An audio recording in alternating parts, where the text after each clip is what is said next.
on quality of life, business, all these things. And so we're happy to, we know that the time's not over, but the resources are in place, and that's really the way to do it. So good job for everyone who's been working hard here on the ground and in other parts throughout the state of Florida. It's made a big difference for people.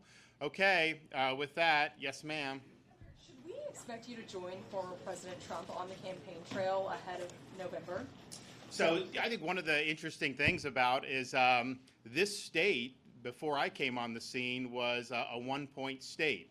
It is no longer a one-point state, and that's just the reality. This is not going to be a state that's competitive in November, and that's just the reality. So I don't anticipate there being much campaign here.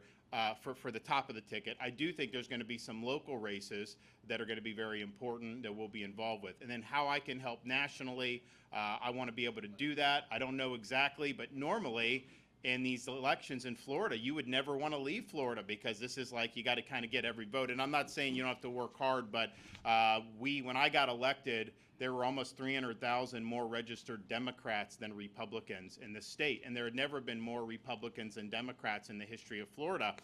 Today, there's about 850,000 more registered Republicans than Democrats. I mean, that's just a big change.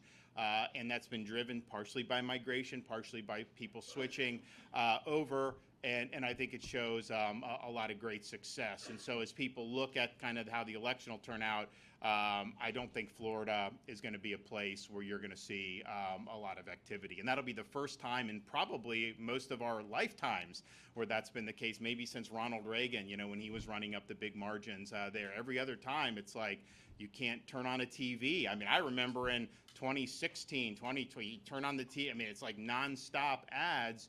I don't think that's going to be the case this time.